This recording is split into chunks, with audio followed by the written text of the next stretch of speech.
This course is presented to you free of charge by TTJ Tech Services of www.ttjtech.biz and by Stir It Up of www.stiritup.com. And remember, stir is spelled with a U, not an I, so that's STURITUP.com. TTJ Tech Services and Stir It Up are pleased to offer this course to you to the glory of God and to the benefit of all those who listen.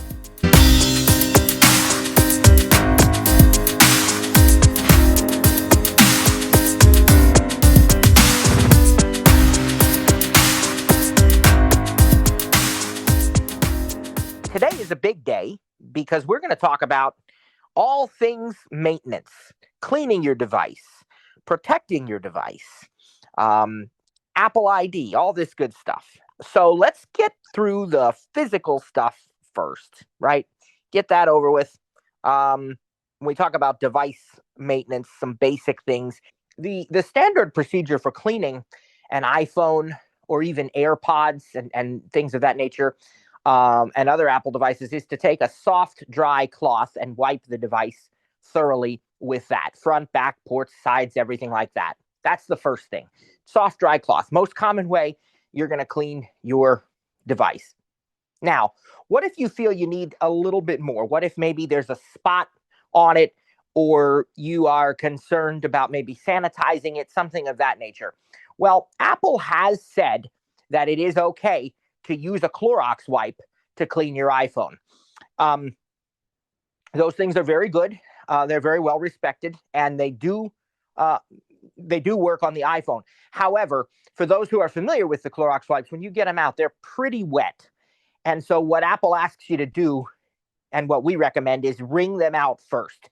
Just hold them over the sink or something and wring them out thoroughly until it doesn't really seem like you can wring them out anymore. So now they've gone from being, soaking wet to basically damp.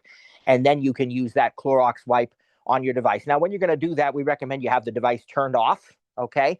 Turn it off and use the Clorox wipe, not while it's on. Okay. Once the device is off, you wipe it thoroughly, wiping all the ports, everywhere your hand is, the camera lenses, everywhere that you might touch, the buttons, the sides, and of course the screen, the actual touch screen, the display, and the back and everything. And if and then dry it with a soft cloth afterwards. Once it's thoroughly dry, you can turn it back on and resume normal operation. So that applies to all of your Apple devices. That's a good way to clean them. Now, if you have a little spot that you don't need to sanitize, but you need to get a spot off of there, you can also take a soft cloth and wet it just ever so slightly with water and with no soaps, no solvent or anything. And again, wring it out thoroughly. We want damp, not wet. And then we can just clean the spot clean it, dry it, turn it back on. Again, the device should be off when you're doing these kinds of things, certainly when you're dealing with water. Now, they are water resistant, waterproof, whatever you want to call them, for a period of time. So what if I drop my phone in the water? Well, praise God, it's going to survive. All right. It's probably not going to do any permanent damage to the device, but they're not really meant to be like when we say, or Apple says that they're waterproof, water resistant. They use an IPX rating. I don't think the term waterproof is probably used, but they give an IPX water rating. And the idea behind this is not, okay, I'm going to go in the jacuzzi and I'm going to sit my phone right in the water next to me. No, that's not what the intention of this is. This is more along the lines of, if the device accidentally gets dropped in the water or if it gets wet, it's probably going to be okay. Now, I do have, well, let me rephrase that. I need to get a new one. I did have a waterproof bag, and it worked really well for quite some time. And when we would go to places like Hershey Park and I'd go in the wave pool, I really, really like the wave pool. I don't swim, but I like being in the water. And the wave pool at Hershey Park, just like being on the beach right at the edge of the shore where the water meets the sand, I could just sit there or stand there for hours and let the water, come up against me and it's just so much fun. And I like that a lot. So I've actually gone in the wave pool with my phone in a waterproof bag, and I've let that bag dangle in the water. And that's okay because the bag is meant to be waterproof, and so the phone doesn't get wet. And what's even more cool is a lot of times you can use the phone while it's in the bag. It's designed that it's operational through it. So you can take a call, you can do all these things. And I've done all of that and it works just absolutely great. Now, I will say, when we were at Disney World, somehow my waterproof bag got a hole in it and I did not know it. And my phone got exposed to water and it's perfectly fine. It's still the phone I'm using to this day. Praise God. Didn't have to take it to an Apple store, but it did temporarily make it nearly impossible to use because while the phone was wet, I couldn't really do much swiping on the touchscreen, nor could I very well hear through the earpiece or the speaker because they got all muffled. And so I was trying to send a message to my wife to see how much longer they were going to be, because even in the water at Disney World at the wave pool, it was really, really hot. And I wanted to get a drink or go under the cold water showers that they had there. And I'm texting her and I'm basically having to use Siri to do it. And I can barely hear Siri responding. We got it. It was okay. And I called her eventually. We communicated and I got my drink and everything and we were all good. But praise God. But it did. That was an interesting moment because the water did get to the phone. So the bag is no good anymore. I got to replace it. So, be careful. Use common sense, right? Again, it's not really meant to say, oh, I'm going to just sit this right here in the water beside me and it's just going to float around. No, that's not the intention of it. And even if the phone does survive that, it won't, during the time that it's wet, it won't be very usable and the speakers won't, they will get very muffled. So, you're not trying to put your phone submerge it in the water. It's just, if it gets wet, if it gets in the water, it's not going to typically require repair or replacement, praise God. And you can, you can get those waterproof bags at sporting goods stores and stuff, and they do work. Unless they get a hole in them. I'm not 100% sure how mine got I might actually have an idea because the waves in this Disney World wave pool are so dramatic that they actually are unbelievable. And every time the wave would come, I would stand up and then I'd sit back down after the big wave because they had these really, really big waves every now and then. And I could hear it about 10 to 15 seconds before it would reach me. I would hear when it would start. So I knew when to stand up. Remember, I don't swim. So I knew I needed to stand up at this point and it was fine. Well, one time I was a little bit tired. It's Disney World, right? And I said, I'm going to just sit this time. I'm not going to stand. I'll be all right. The water's not, it's barely covering me even when I sit. There's no way I'll, have an issue. Well, I mean, this wave drugged me. I don't know how far, not very far, but it seemed like several feet across the pool. And I kind of got scraped up my arm a little bit on the bottom of the pool. So maybe the case, the waterproof bag also dragged along a little there. And maybe that's how it got a hole in it. I don't really know. But anyway, that was all fun. But just be aware of those things. All right. So cleaning your phone, waterproof, water resistance. And they do say that the longer you have the phone, the older the phone is, the less water resistant it becomes because those seals do wear out eventually. Now, again, I don't think we're talking a few months, a couple of years. I don't know, but if your phone is 4 or 5 years old, it might not be the same water resistance as it was when you got it.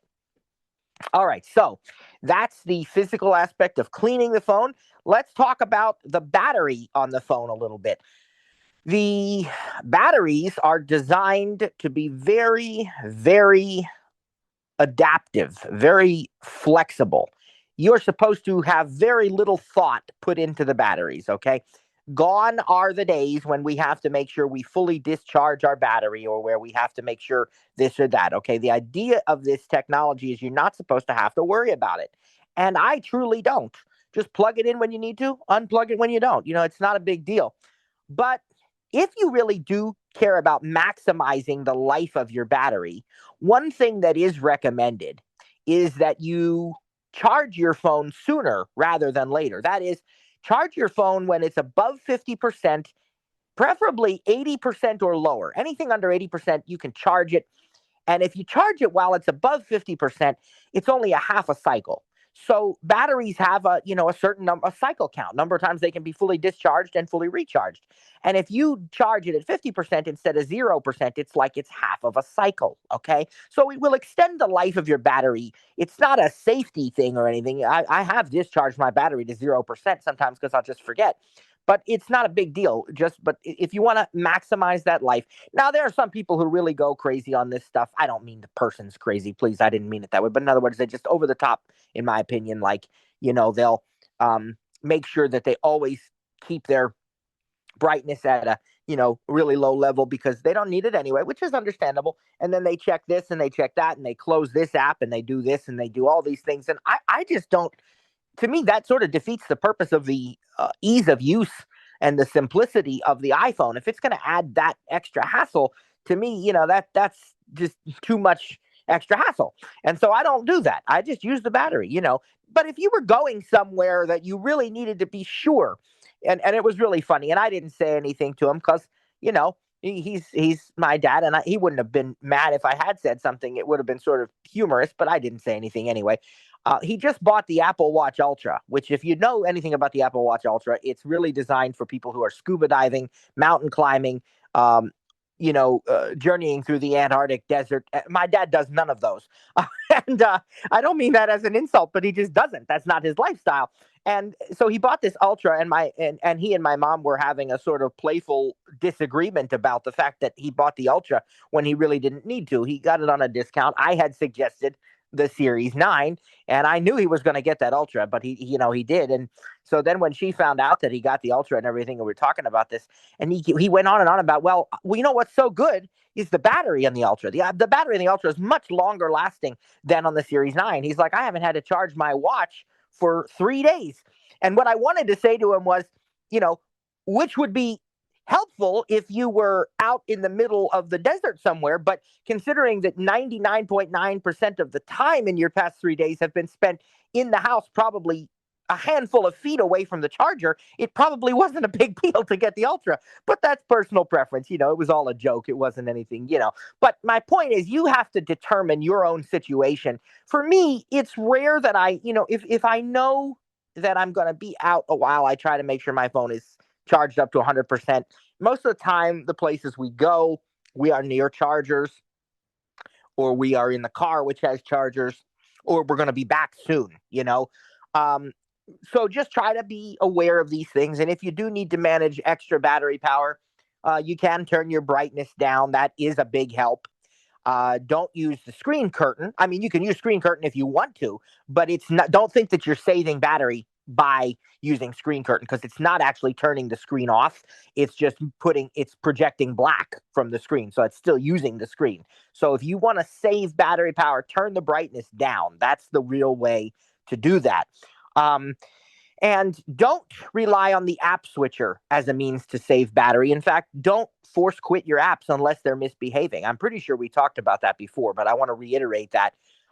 People used to think, well, you have 72 apps running in the app switcher, you need to close them. No, the operating system manages those, and I'm not going to get into, for the sake of time, the different states. There's like a suspended state, there's in memory, active memory, there's all sorts of different things, but iOS has that under control, and the best way to manage your battery is to leave that alone. The only time you really need to force quit an app from the app switcher is if the app is not behaving properly. If you're getting some kind of problem that you don't expect to get, try force quitting the app and then relaunching it. Now, there are a few exceptions to this. Some people say GPS apps running in the background will use battery. Now, they won't keep running in the background. Again, I don't want to get into that whole thing, but eventually they'll go into a suspended state where they're not running either. But if you care about that, you can force quit a GPS app. I never do. I use Apple Maps and then I just go on. I don't force quit it. It eventually suspends. And it just because it shows up in the app switcher doesn't mean it's using battery power, just so you understand that. Again, I don't want to get into the whole details about. I'm not even sure I understand all the details about it, truthfully, but I think I probably could explain it to you a little bit, but I don't want to do that for the sake of time. But just because an app shows up in the app switcher doesn't mean it's using up battery power. In fact, some people say it actually takes more battery power to start an app again anew when you've force quit it, because now it has to reload everything that was previously sort of saved in a suspended state, so it could more easily go back to it. So you're actually using more CPU power to relaunch that app and everything like that. All of these are very, very minor, very small. Another one that people say is, well, should I turn off Bluetooth? Will it save battery power? Well, in theory, it'll save a little bit of battery power, but it's probably not enough to warrant doing that, because you're probably going to lose other features. I don't know if you know this or not, but things like AirDrop continuity features, even some of the iCloud, well, really the continuity, yeah, they use Bluetooth. And not only that, but if you have an Apple Watch, you're using Bluetooth, AirPods, all of these things. And so I never turn off Bluetooth. Years and years ago, when we first got Bluetooth keyboards or a Bluetooth speaker, and that was maybe the only device you had, I did used to turn Bluetooth off. But it's probably been I'm going to guess a decade or so since I've done that. I could be wrong, but I'd say it's probably been close to a decade since I've actually turned off Bluetooth at any regular sort of interval, unless, I had to for airplane mode or something. But generally, you can use Bluetooth on an airplane. What about if you are traveling on an airplane, by the way? What do you do? Well, what they want you to do is to turn airplane mode on and then turn your Wi-Fi back on, and that will disable the cellular radios. That meets the FAA guidelines, and you can turn on Wi-Fi. And maybe you don't turn on Bluetooth, I guess. I don't remember, but whatever they say, that the flight attendants, the safety cards, you can ask people. But a lot of the aircraft have Wi-Fi on them now, and you can access, certain things that way. So it's an option that you do have. So yeah, just keep those things in mind. It uses more battery power to be on cellular than it does on Wi-Fi, just so you know. Just because that's the way the cellular radios work versus the way the Wi-Fi radios work. So, a little more cellular, a little more battery power used when you're on cellular. And of course, you understand that the task that you're performing directly affects the amount of battery power used, right? And I think that's pretty obvious. My daughter asked me about that yesterday because she was using her Chromebook for school for some homework she had. And she was asking me, she said, why, when I turned my Chromebook on, she said it was at 9% battery power, and it said I had, I don't know, like 35 or 45 minutes of battery life left. She said, now it's down to 7%, but it says I have 54 minutes of battery power. Why is that? And I said, well, it's because what you were doing affects, it's sort of like the gas mileage with the distance to empty. So what happens is, if I'm just using Safari or Notes or the calendar or something, it's very different than if I'm, let's say, watching YouTube or the TV app, or I'm playing a game or something, which is going to use a lot more processing power, hence a lot more battery power. So, common sense apps that have a higher drain on the CPU are going to have a higher drain on the battery, and that's to be expected. Now, the numbers that Apple gives you are usually either based on average use, or they're based on specific things. They'll say, like, you can get up to X amount of hours of video playback, X amount of hours of talk time, X amount of hours of music listening. Sometimes they'll do it that way too. But I think, if I'm not mistaken, like when they say that an iPad gets 10 hours of battery, I think that's based on average use, So your usage will depend there. And let's talk about the battery health. You can go into settings and battery, and you can check on the status of your battery and its overall health. Now, you're going to see that measured in a percentage on your iPhone. That is not to be confused with the battery's current percentage. It is a measure of the battery's capability of running at peak performance relative to when it was new. So let me show you. If I go into settings and battery, and I have my phone turned down a little bit right now because you don't really need to hear it per se, but I'll just tell you. Maybe I'll turn it up and let you hear it. It doesn't matter. Battery. Where's battery? There we go. And then if I go to battery, one of the things you're going to hear, I'll go ahead and show you this here. Low power battery head low battery health and charging button. There it is, battery health and charging, and you'll see phone batteries, like all rechargeable batteries, are consumable components with maximum capacity 88%. My maximum capacity is 88%, which is still good. This is a measure of battery capacity relative to when it was new. There you go. Lower capacity may result in fewer hours of usage between charges. And then peak performance capability. Okay, so my battery is still at peak performance. It's at 88%, which is fine. If your phone is newer than 2 years old and the maximum capacity drops below 80%, you will want to get your battery replaced. Okay. And if your battery is older than 2 years and it drops below 80%, you really want to get your battery replaced unless you're getting a new phone anyway. But that's the kind of measure there. And also, you can find a lot of other things here. The low power mode, which is an option you have for extending battery life if you need a few extra minutes before you can get to a charger. That is presented to you as an option automatically when you get down. It used to be that it would pop up in a little dialogue that would, give you that option. But now you can just go into settings and battery. And by the way, for those of you who are wondering, the low battery alerts on the iPhone, now on the newer phones, they appear in the dynamic island.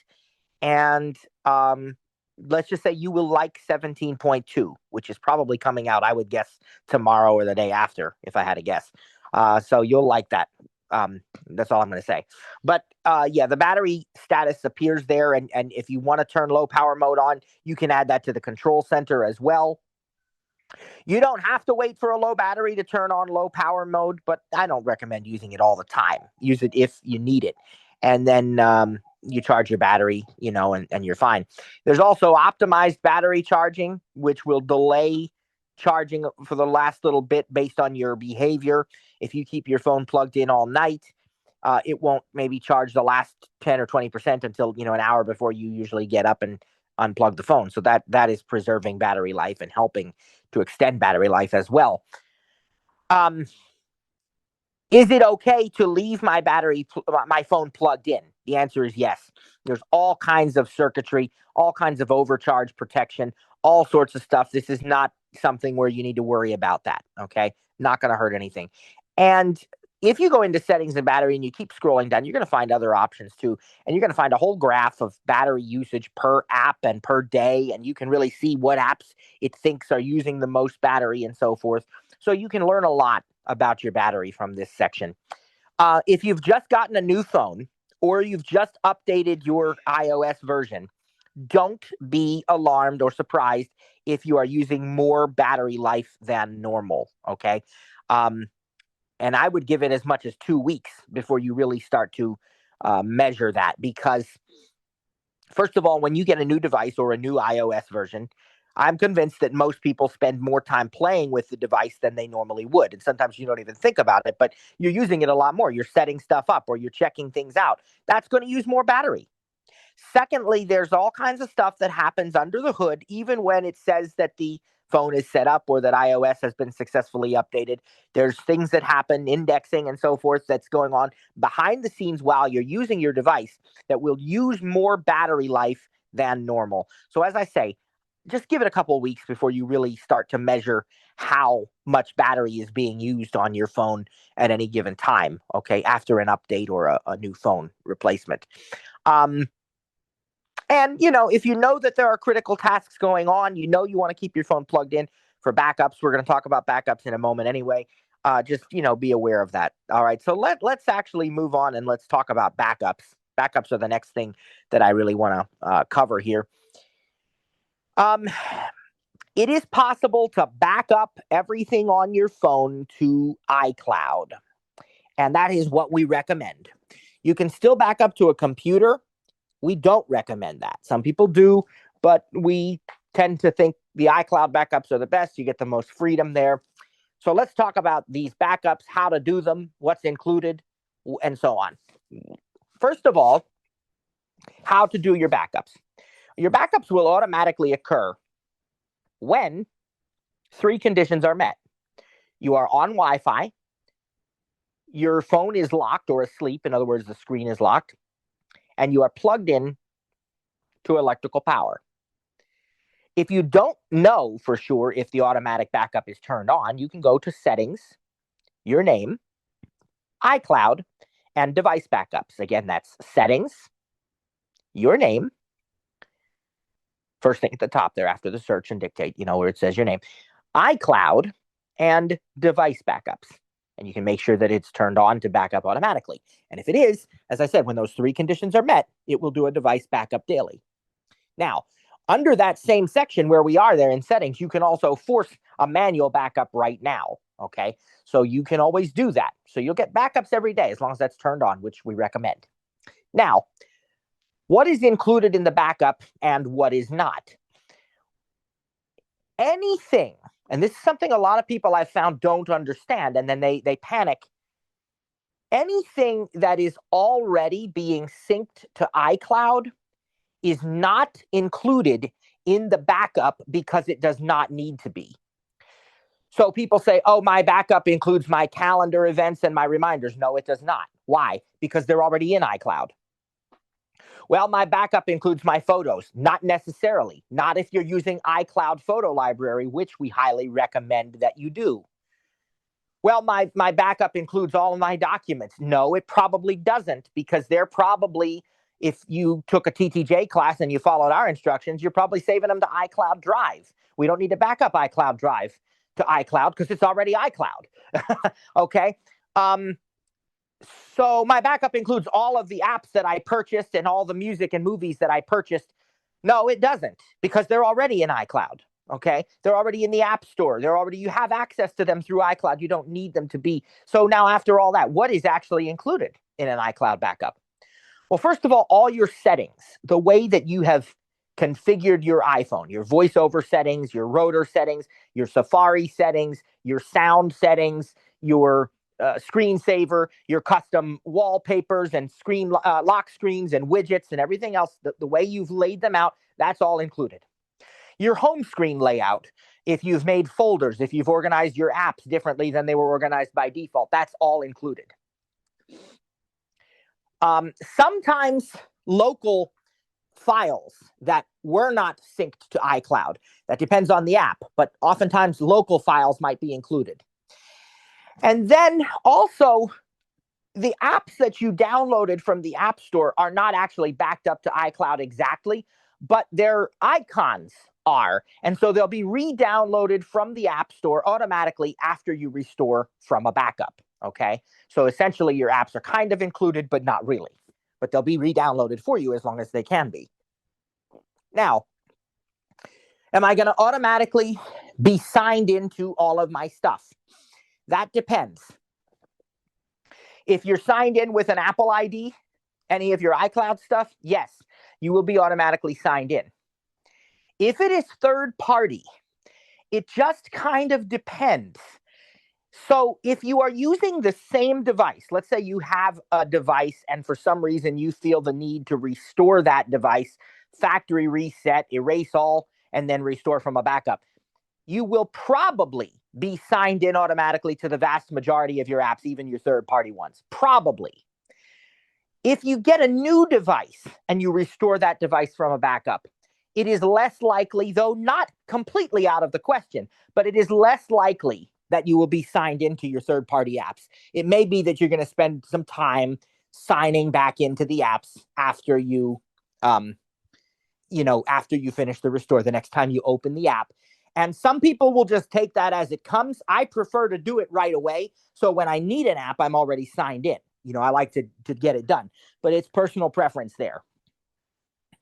Now, the other thing that I want to mention with the backups is that they should. I think I've seen both ways, but in more recent years, it seems like the backups do include your Bluetooth device pairings. So if you're paired with different things, some of those will transfer over automatically for you, and you're ready to go without having to repair.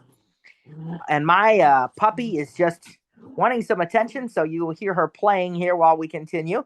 I've never seen a dog like to tug as much as she does. All right, so the next thing, while we're talking about this, I want to talk about how you do set up a device. So here's the bottom line. Now that you know what is included in an iCloud backup and what is not, then you can understand what I'm about to say, which is that sometimes when I set up a new device, I don't like to restore from an iCloud backup. Now, sometimes I do. But sometimes I kind of say to myself, you know what? It's been a couple years. My home screen is cluttered. I have not done a clean install for quite some time. So this time I'm going to do it. And what that means is when it gives me the option, I'm not going to restore from a backup. I'm going to manually set up my settings the way I want and then re-download my apps. Now, people right away are very scared of that because they say, I need all my photos. I need all my documents.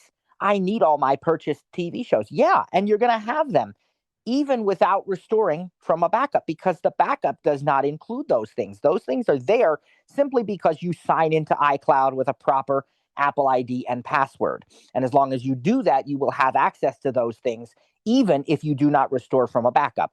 Now, Apple will always tell you, both in store and in person, depending on what you're doing, make sure you have a backup for this, make sure you have and they've got to say that, right? I mean, that's the right thing to tell people. You got to do that. But the reality of it is you don't really need it if all of your other stuff is set up properly and correctly. And it just depends. Like, as I said, sometimes I just want to start new. I want a different home screen layout and I want to do, so I just do it as new with certain devices, but not always. So I always have my automatic backups turned on. So I'll have that option. But when I set up a device for people, or rather when I help them set up a new device, I always say to them, I don't ask them, do you want all your photos? Do you want all that stuff? Because that's misleading. What I say to them is, do you want, for example, let's say I have a customer who buys an iPad and they've already got an iPhone or an older iPad. I say to them, do you want this new iPad to look exactly like your iPhone or your other iPad, meaning the exact same apps, exact same, whatever? And some of them will say, I don't care. As long as I have my stuff, I really don't care. In which case I'll say, let's set it up as new. If they say, yes, absolutely, I want everything exactly the way it was on the other device, then we know the answer. We're going to restore from a backup. Okay. So it's not about having all of your stuff. There may be some of your stuff that's affected that way. Now, when you set up a new device, I also want to point out that the options have gotten increasingly large. And if you don't understand them, it can be a bit convoluted. So I want to go through them with you. The first part of the setup of a new device is what's known as automatic setup. I am a big fan of that. Automatic setup allows you to bring a second device that is already signed into your Apple ID up close to the new device. And it automatically copies the Wi-Fi, the Apple ID and password, all of that stuff, and even a few of the settings over to the new device right away. And you will have to either use the camera to scan a code, or you can manually enter a code. And that is automatic setup. Big fan. I like it a lot. It saves you having to type in your Wi-Fi and password and all those things right away. Okay. Automatically authenticates the new device, so it's easily set up. But the restore from the backup, or the transfer data section, is where it just depends. Sometimes I like to restore from a backup. Sometimes I do not. And what I want you to understand is that it is possible, it's entirely possible, to use automatic setup for the first step without using it for the second step. You can choose. It's going to default to restoring from a backup, but you can change that. You don't have to do that. So even if you want to set it up as new, but you're thinking, well, then that means I have to enter the Wi-Fi and everything, I can't use automatic. That's not true. Okay. You can do one without the other. Actually, in either direction. You can restore from a backup without using automatic setup, and you can use automatic setup without restoring from a backup. Okay. The other thing is, if you do decide to restore, you have two options. You can transfer your data from an iCloud backup, or you can transfer directly from the other device. Okay. And that is entirely up to you. It used to initially be that transfer from device option was only there as a last resort if you maybe were at somebody's house where they didn't have a good internet connection or something like that, or they didn't have an iCloud backup. But now that option is kind of treated equally, and it's just sort of personal preference. And in some cases, quite honestly, I've actually seen it work better. The only thing you got to be aware of is you have to keep both devices close to each other for the entire time until the restore is complete, okay? Because it's literally going to copy from one device to the other. But you have the choice. So, or again, you can choose not at all, and you're just going to manually set everything up, okay? So your choice there. That's some things about backups, about restores, about new device setting up, all that sort of stuff. We did a while ago on our YouTube channel a demonstration of setting up a device. I think it was an iPad Air I set up a couple of years ago, either last year or the year before. And you can, I think the year before, maybe. And you can see what that was like. We demonstrated it for you, how easy it is. But it's entirely possible to do it all with VoiceOver. You turn on your device, you triple click your button, whichever button it needs to be, and you've got VoiceOver, and you can set up the whole thing all by yourself. All right, so we got to keep things moving, and we want to get to the security stuff. You might hear my dog barking there just for a minute, but that won't last too long. I think my son's pulling in the garage. So let's talk about security. This is the big one that I think a lot of you probably wanted to talk about, I assume. Staying safe in the digital world. You know, I'm a person who puts his trust in God. Sometimes I, try to be too human, not necessarily walk by faith the way I should, but, these things happen. But his mercy is incredible and his protection is incredible. So I put my faith in him. But there's some earthly things that we can do. There's some earthly common sense precautions that we can take. And I want to go through those with you and talk about what makes sense, how to keep your data secure, okay? And so the first one that I want to talk about has to do with your Apple ID and your Apple devices themselves, okay? So let's start with the Apple devices. Common sense, just basic wisdom that you can do. Use a passcode and use your biometrics. There are still occasionally some people who will say, I don't need a passcode. I don't do anything on my device that warrants it. Well, I still encourage you to create it. Okay. And what's more, use the Touch ID, use the Face ID. This is 2023. And so I don't really feel the need to get into a long defense of using biometrics and passcodes. Okay. I'm just telling you it's the way to go. And there are actually now some features that will not function properly if you don't have at least a 6-digit, or at least a passcode, maybe not 6-digit, but at least a passcode set up on your device. So that is very critical that you do that. And the biometric just makes it easier and more convenient. So you now can use your fingerprint or your face to authenticate whenever you need to.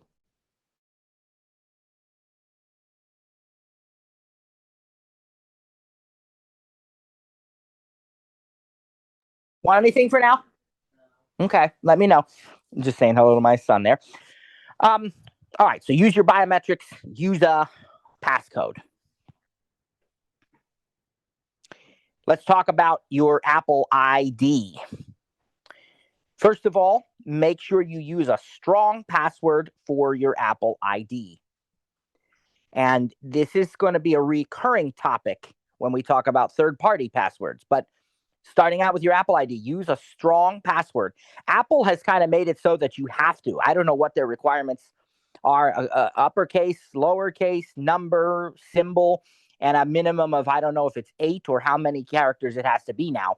But you don't want to, don't use fluffy as your password. Don't use password 123, right? These are easy to guess for hackers, and it just doesn't make sense to do that. Use a strong password, and then enable two-factor authentication. If you are not using two-factor authentication, it is time to do so. I don't know whether Apple has ever made it so that it's absolutely mandated. I know they came very close. But the last time I looked on somebody's device, there was still a way to skip it if you tried hard enough. And I'm kind of actually hoping they've mandated it because it just will make things easier. Use two-factor authentication, please. Okay. It's not going to be a bother or a burden to you. People think that it is because they're confused. They haven't been taught, and they think that every time they open their device, they're going to have to do a code or something. That's not how it works. Only time you will ever see it is if you're signing in a brand new device that you never signed in before, or, a restored device or something like that. And even then, if you use automatic setup, you don't have to worry about it. So maybe if you visit Apple from a web browser, you might have to do it, but it's really, really easy and it is well worth it. So two-factor authentication is designed to protect you by adding an extra layer of security, okay, through what is known as trusted devices. Any device that's signed into your Apple ID is a trusted device. So your iPhone, your iPad, all of these things are trusted devices. I don't think the Apple TV can receive codes, if I remember correctly, but the Apple, the iPad, iPhone, Mac, they can all receive codes. Maybe the watch. I don't even know, to be honest with you. So what happens is you sign in and it says, hey, you get an alert on your trusted devices. It says, someone from Chicago, Illinois is trying to access your Apple ID. Do you want to allow it or deny it? And if that is accurate, you allow it. If it's not, you don't. And then it even gives you a code. It says, all right, we'll give them this code. This is enter the code on the device that's trying to sign in. So they enter that code. Okay, 6-digit code. So, in the earthly sense, there's no unsinkable ship, right? But this does add a tremendous layer of protection, because even if some hacker were to get access to your Apple ID password and the right sequence, the email address and the password, they're not going to have the trusted device with a code. And this actually happened to my wife. She got a notification one time that some device from China somewhere was trying to sign into her Apple ID. So she just said, don't allow. And it didn't. It stopped it right there. And then it said, you might want to change your password. So I think she did. But, that way now everything was taken care of. Praise God. What a blessing and truly a gift from God. It's a great way to add a wonderful layer of protection to your Apple ID. And a lot of third-party apps and websites now are going to some form of two-factor or two-step verification. Sometimes it's through a text message or, different means, but more and more of them are going in that direction.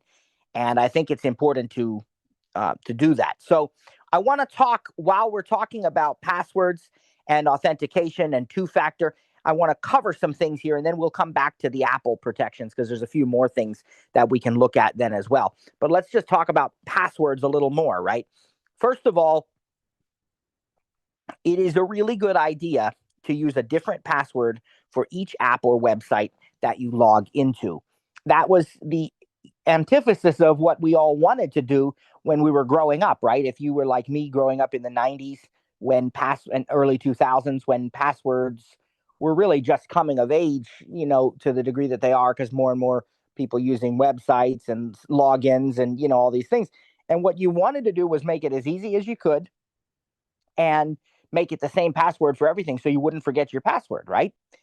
Well, that is really bad practice, because if there ever is a hacking, then whoever hacked your email address and password combination now can get into every website or every app where you use that same combo. So that's why people have had to say, when there have been these notable hackings like Home Depot and stuff a few years ago, I still pick on them. I'm really not criticizing them. It's just one that people remember, and it was a while ago now. But, when that happened, everywhere that you use that same combination, you had to go in and change your password. If you had used a different password on every website, it would have stopped right there with just Home Depot. Okay, so use a different password for each website.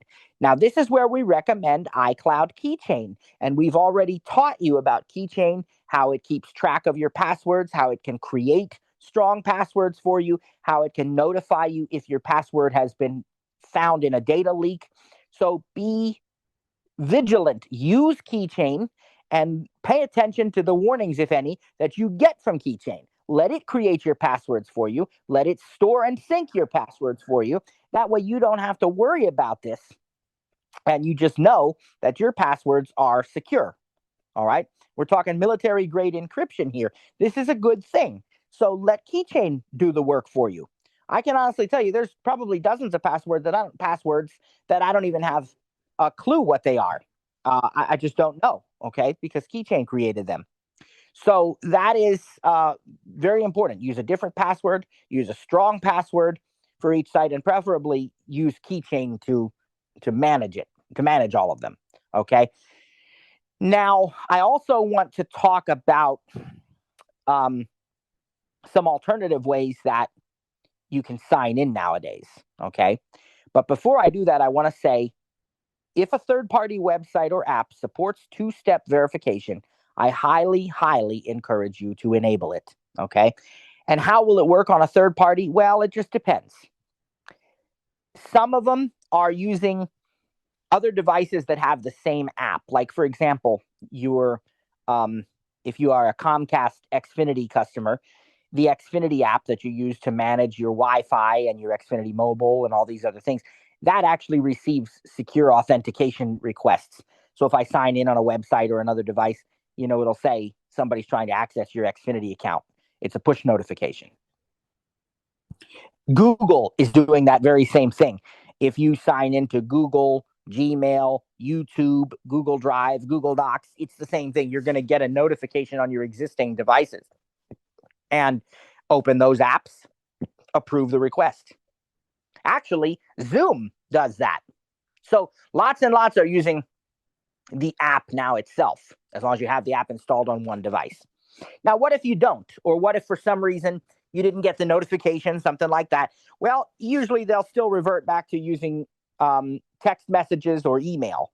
And there's a beautiful feature we demonstrated in iOS, the automatic auto-filling of security codes from messages and mail. We either demonstrated it or at least talked about it. So it's in the auto-fill bar, the quick bar up above the letters U, I, and O on your on-screen keyboard. So when you get a message saying, here's your one-time verification code for AT&T, and it's 6 digits, enter this on the website, whatever. A lot of people still think you have to switch apps, go back, memorize that code and write it down or something. You don't anymore. You just double tap in the edit field where it wants the code and look above the letters U, I, and O, and it'll say like from messages or from mail. Every once in a while, you'll run into a site where this doesn't work because it's not coded properly or something is weird, and then you'll have to go to the other app and memorize it. But that is becoming very, very few and far between. It usually works just fine with more and more apps. And so that is a convenient way to authenticate as well.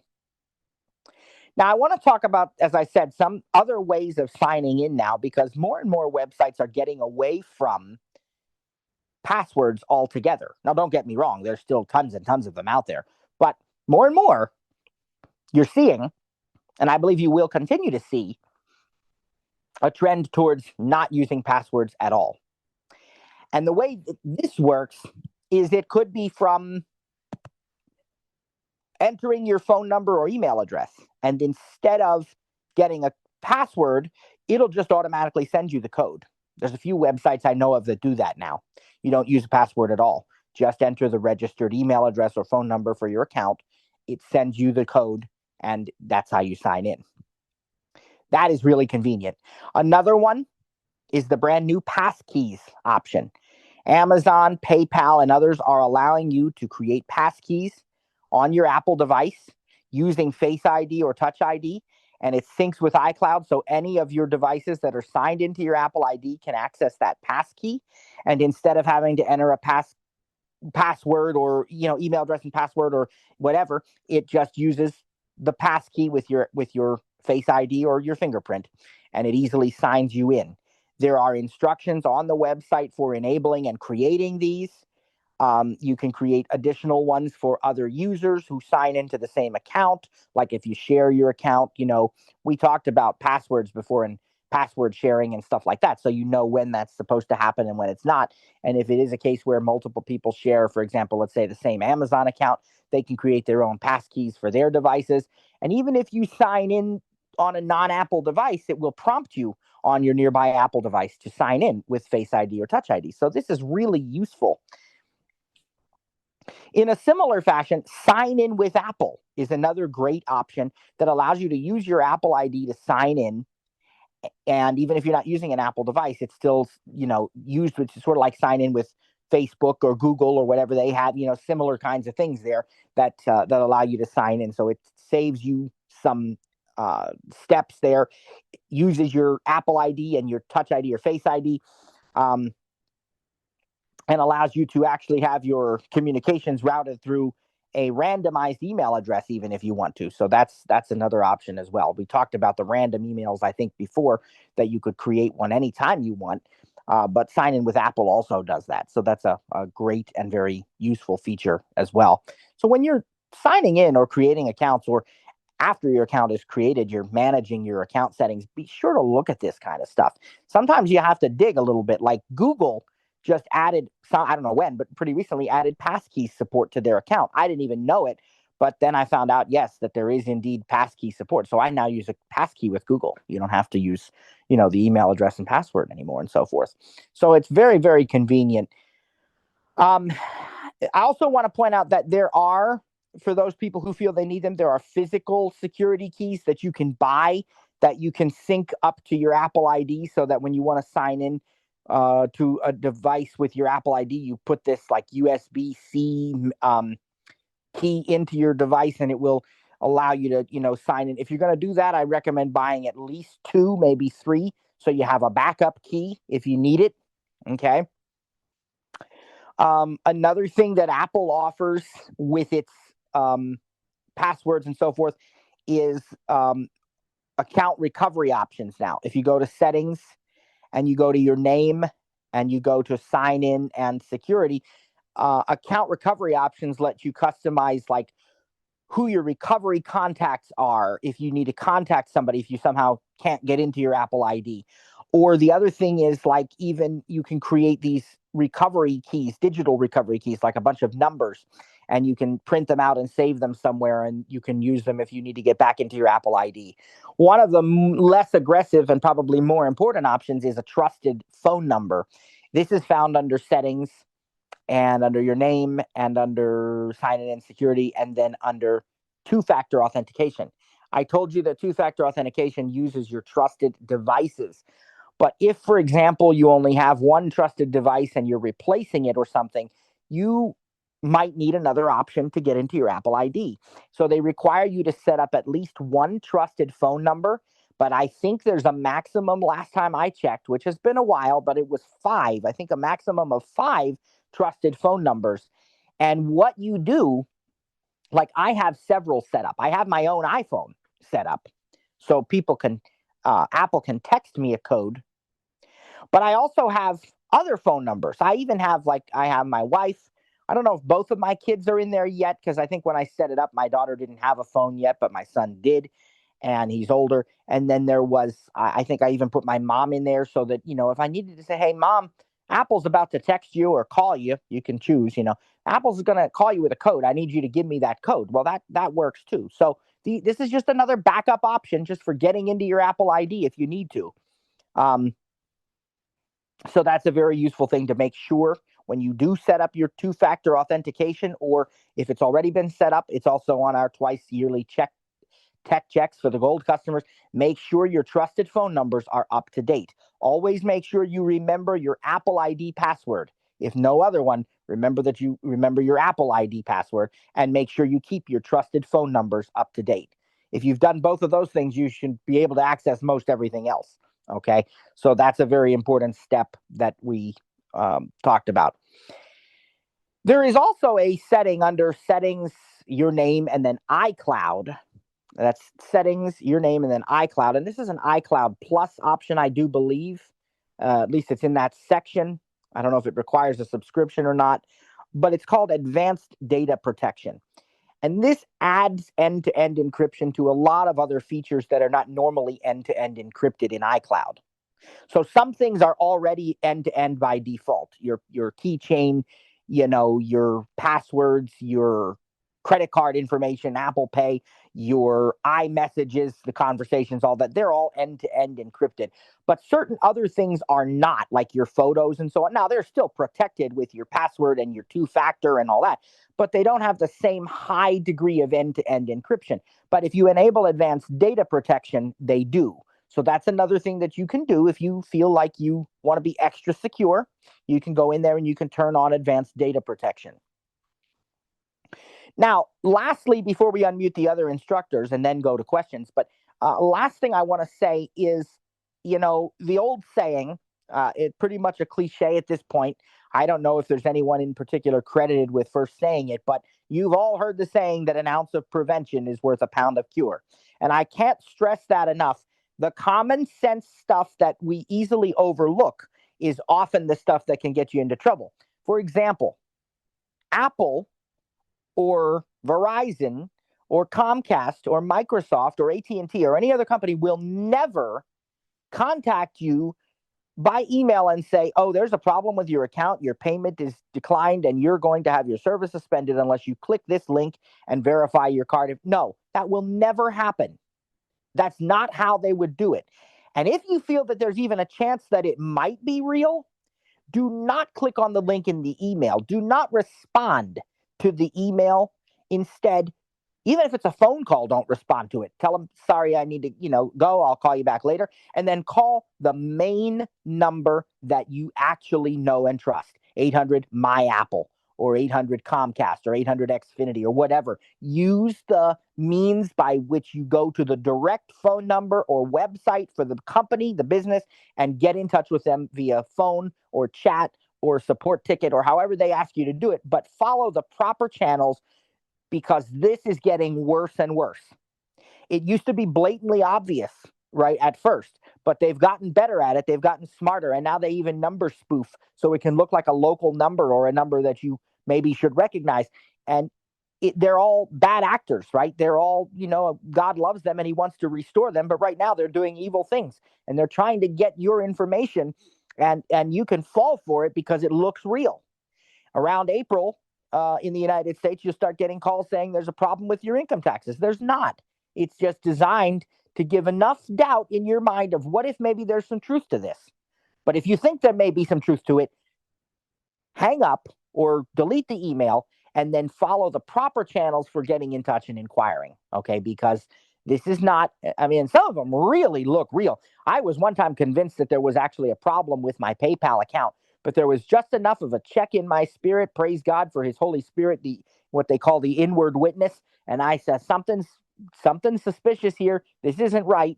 And sure enough, I called the main PayPal number, and of course, there was no problem with my account. But they almost had me convinced that there was. This is not stuff to fool around with, because this is how people get your data and stuff like that. Also, be very careful of the use of the word yes. Somebody calls you and says, can you hear me? Don't say yes. Is this so-and-so? Don't say yes, because it may be a scammer who wants to record your voice saying the word yes so that they can then authorize it to do something else. A lot of times that never materializes and they don't get to, but once in a while it does. So don't use the word yes. Come up with something else. And then, just if you feel it's not legitimate, hang up. You can try to report these folks. You can get on the do not call list and stuff. But at the end of the day, you may get an email here or there or a phone call. Speaking of emails, do not open attachments unless you absolutely know they are from the people you trust. You can get attachments in your email. They can cause problems. Apple devices are far less susceptible to viruses and other attacks than their competition. But again, there's no unsinkable ship. Just use common sense. Don't open something that isn't you're sure. And I'll tell you the truth. I typically even refrain from opening attachments unless I'm 100% sure that the person really intended to send it, because you can get nowadays, like, Facebook accounts get hacked and it looks like it's from the real person and it's not, so check your settings on these things, check your security on these things, make sure you have recovery options, but make sure your, accounts are as secure as possible, and then don't open things that you don't know where they come from. When it comes to online shopping purchases, try not to buy from websites that you don't know, unless you absolutely have to. But I do a little digging and a lot of praying. If you're a person who prays, I highly suggest it, by the way, praise God. But I'm telling you, do at least a little digging, because you want to make sure. And a lot of them are legitimate. There's a lot of there's companies out there that I've never heard of that are fine, good companies, right? I've bought from some of them, but you just need to make sure. My default thing is, before I do that, I'm going to say, okay, does Walmart, either in store or the app, walmart.com, carry it? Does Target carry it? Does Amazon carry it? Best Buy, B&H, Apple, all these different companies I know. I would even check something like Etsy or eBay, where at least you have the seller protection of the company backing you, even if you don't know the individual seller, And if you have to buy from some other company, I'd just make sure, you can do a little digging. There are websites that can confirm for you what they know about third-party websites that you've never heard of to tell you whether they are, legitimate or not. And you build up a rapport. I mean, there are companies that you might not have heard of that I've heard of, or that vice versa that I haven't heard of that you've heard of. They may be legit, but you can pretty easily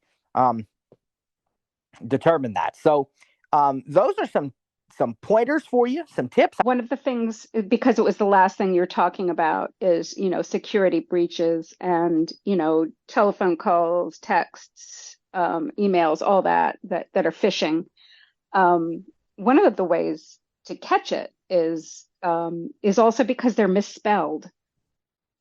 Often, like the emails, or where their address, their return address, like in an email, will be spelled funny. Even if it says, Walmart, it'll be like WA2MART, that kind of thing. Yep. And I think you're it's 100% right. Right. It's generated by machine, right? By probably. AI. Yeah. And some of them, the difficult part is that some of them are getting smarter now, but yeah, some of them are blatantly obvious. Some of them that you read this email and it's like, it is imperative that you timely contact us this very day. Like, okay, nobody's going to write like that, but then now sometimes they're getting better, but you watch the misspellings, watch the web addresses, because those are definite red flags. Yeah. Yeah. Yeah. Now, I was going to ask, people sometimes complain that they can't access their passwords. And, sometimes it automatically comes up, password for this account. It'll come up right above your keyboard. And then sometimes it just, on a certain website or something, it'll just say passwords, and then you can go into the passwords. Yes. You're in your keychain and get it that way. But people are constantly, asking. Yeah. Why? Unfortunately, that has to do with exactly the website, the way the website is coded. And there really isn't much that we as the user can do about that, as long as the password is properly identified. So if you have if you look where you go into the settings, I mean, obviously, Sarah, you know this, but, telling everybody, if you look in the settings, when you check your passwords or you manually create one in the keychain, there's a field that says like website or something. You can actually put the name of it.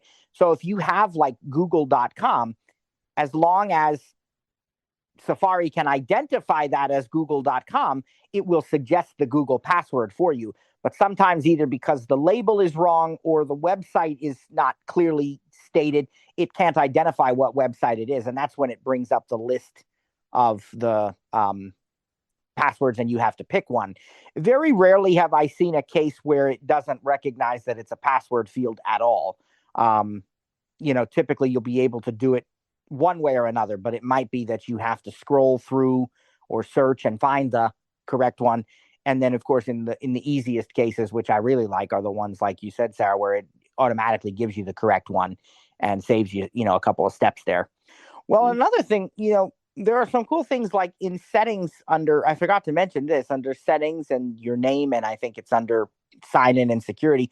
There's an option that has been made available either in 16 or 17 now that's called like I think it says automatic sign in or automatic login, something like that, that will bypass CAPTCHAs if it can. Again, not every website's going to be coded the same, but in a lot of cases, it will automatically verify you because of your Apple ID. And that's a nice feature too, because a lot of people don't like CAPTCHAs. It's under settings, and then it's under your name. Right. And I think it's under sign in and security, but let me just see. Subscription payment, sign in and security selected, sign in and security, sign in and security. Okay, I think it's down under the advanced section or something here. Let's see. Sign your Apple account recovery. If you for legacy contact advanced Automatic verification. There it is. Switch button Yep. on. Automatic verification. Bypass Okay. captchas in apps and on the web by allowing iCloud to automatically and privately verify your device and account. Yep, and you heard that, bypass captchas on the web. Yep, Yes. that's the one. Yes. Automatic verification. And that Who wonders about this? I said that we'd cover this topic of like, is Google or Alexa or whatever spying on us, you know? And they have basically two premises on which they make this argument. One is that, well, in order for the device to hear me say the word Alexa, she must really be listening all the time. Otherwise, how would she know when I said that word?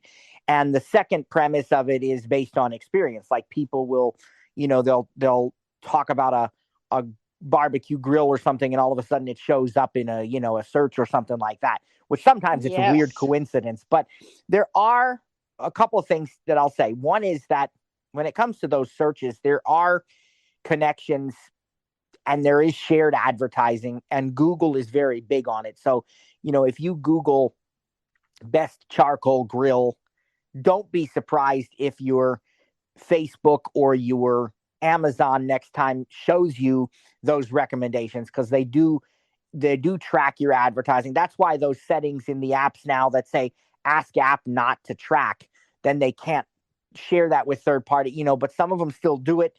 And the websites, especially Google and Facebook, are probably two of the biggest ones. So yeah, they're going to know sometimes if it's a concern to you. You can go into your Google history.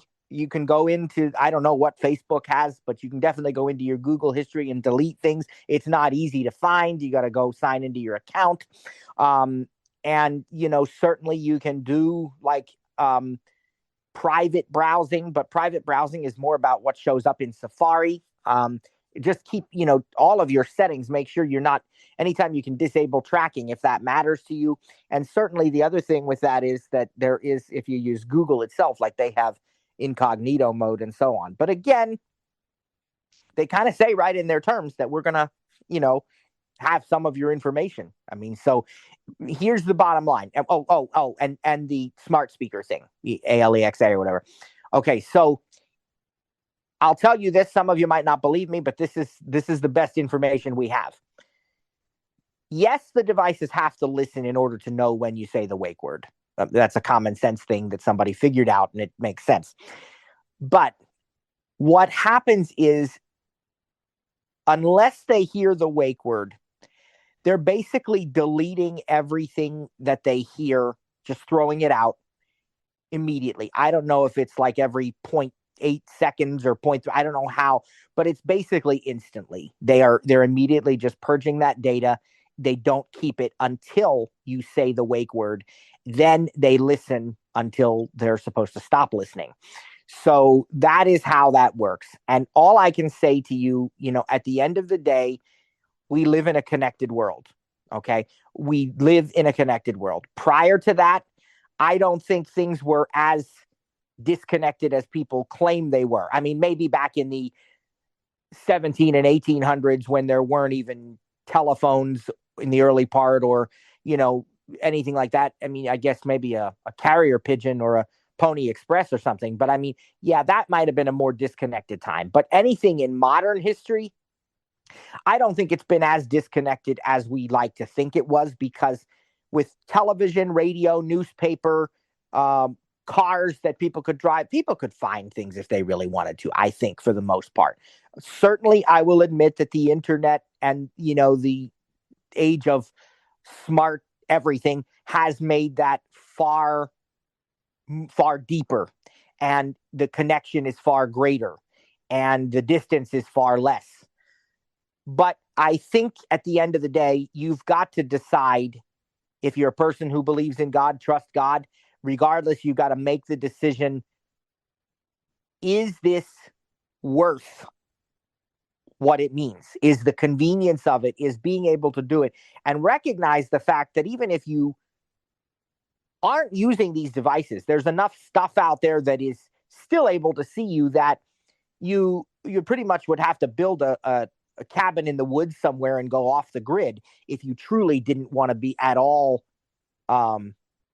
involved in any of this, and that's not to scare people, because it's not like there are people sitting there. You also have to be reasonable about that. Again, Apple is better than any of them at security. They anonymize the data and all that stuff. But I'm 100% convinced that there's not this team of engineers at Amazon just sitting there listening to your Alexa data. I mean, I don't believe that's no, but it is going to be AI that's picking it up and, and translating it into shopping and to maximizing it.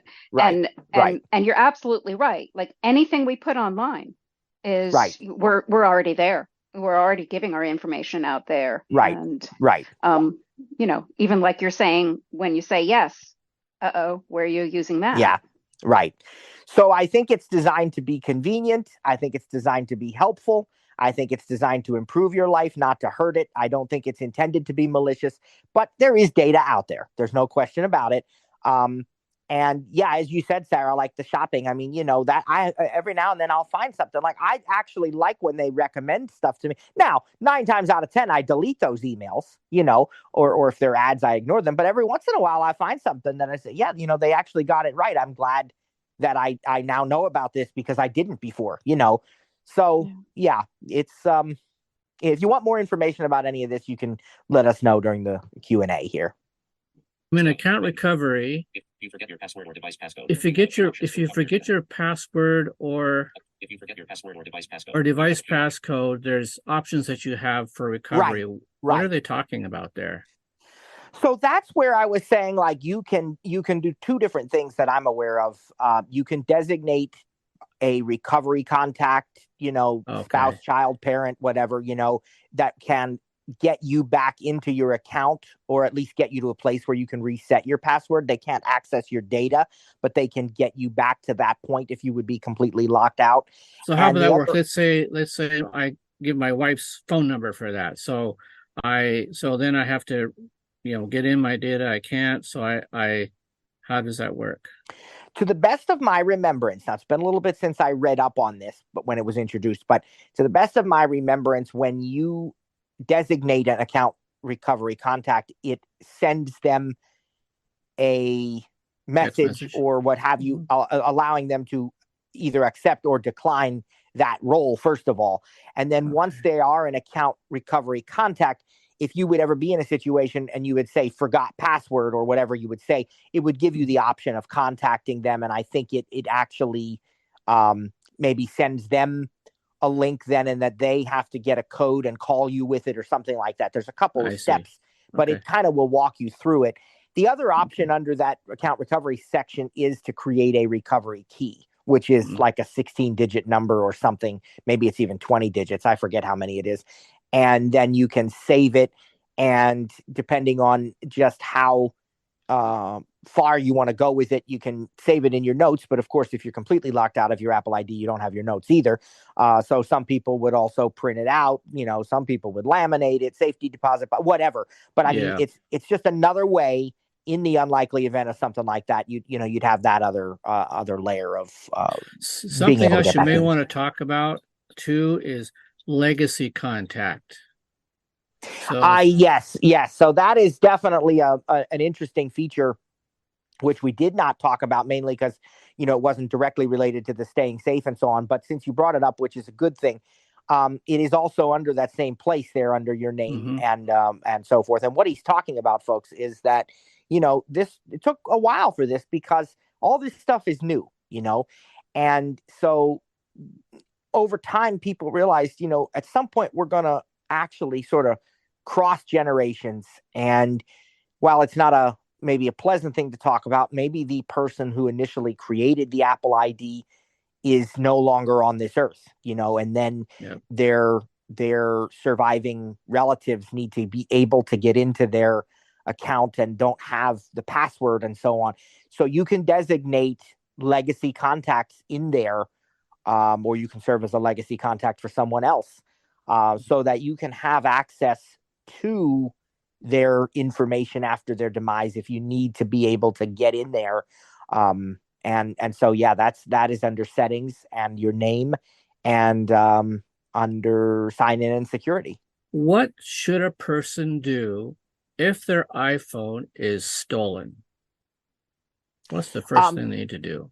So that's a good question. That's actually a really good question. I think probably the first thing to do would be to go to another trusted device if you have one, your iPad, your Mac, whatever, and go to the Find My app. And if you don't, go on anybody's device that you can and go to, if it's a family member, that's fine. If not, just go to iCloud.com and sign in, and you will be in a situation there where you'll get that verification. So they could try to block you out of your Apple ID possibly. So it's better off to try another device if you have it, but you can also do it from another person's Apple ID if they're a family member. So you don't have to even sign into your own Apple ID. But the idea is to get into Find My. And the idea is to immediately choose to remotely lock your device. Because if you know the device is stolen, you can remotely lock it. You can see where it is unless the person has disabled that, already or something like that. I mean, it depends on how malicious we're talking here. But you have the option of remotely wiping, remotely locking, remotely displaying a message in case it's more of a lost issue than a stolen issue. And, you can display your home phone number or whatever for somebody to call.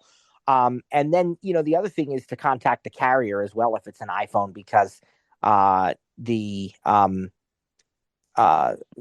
carrier can also disable the cellular on that. The good thing is, I'm thinking this through, they won't be able to deny you entry to your Apple ID if they get that two-factor method, because they won't have your device passcode. So as long as they, if they don't have if your phone is set up properly with a passcode, biometrics, and your Apple ID signed in, which means activation lock is turned on, then the best thing, or I suppose you'd say the worst thing, but for them, the best thing they could get out of your device is parts. Because if you steal somebody's iPhone and the iPhone is properly set up, it really is a giant paperweight. It's not going to be usable. They can't, even if they connect it to a computer, force it into recovery mode and restore it to factory, it's still going to have your Apple ID password to be unlocked. So it's not very usable to them. So they won't be able, having thought that through, to deny you entry to your Apple ID. So if you do need to go in on iCloud.com, you'll just have to make sure. That's again why it's so important to have multiple trusted devices or phone numbers set up in there, so you can get a text message or a phone call to sign that other person's device in. And then, you can locate in the Find My section of iCloud.com, you can locate your device and you can say lock device or erase device, or, these different options, that whatever you deem appropriate at the time.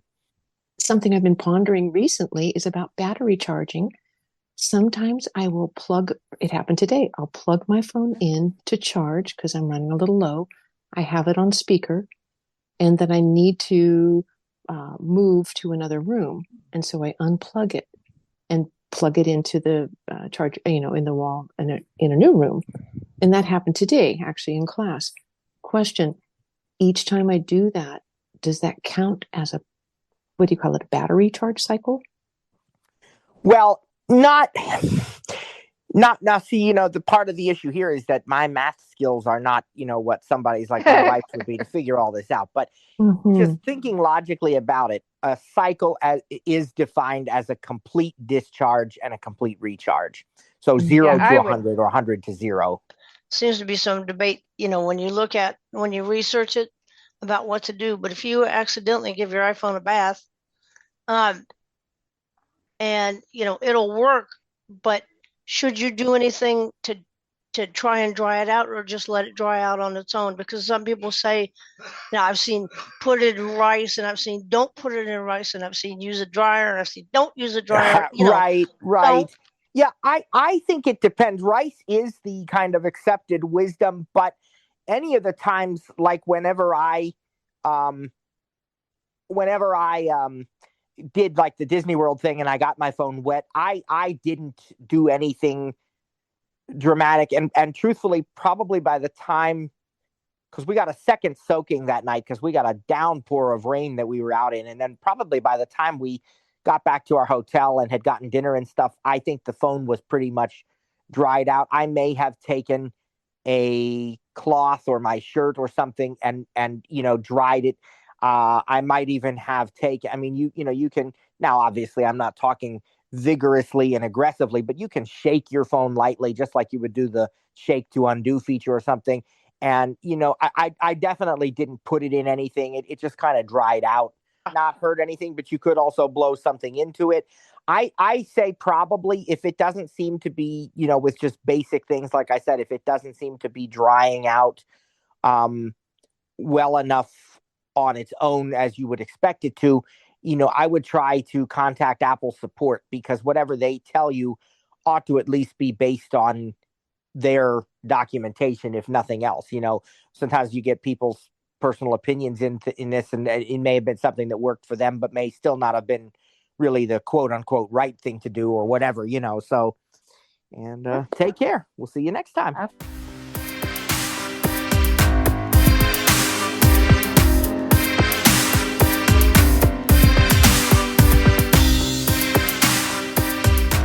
We'd like to thank you again for joining Voiceover In&Out 2023. Didn't get your question answered? Need additional training? Send us an email at support@ttjtech.biz or support@stiritup.com. And remember, stir is spelled with a U. That's STURITUP.com. I'm Trainer Cliff. Thanks for joining us, and see you next time. God bless.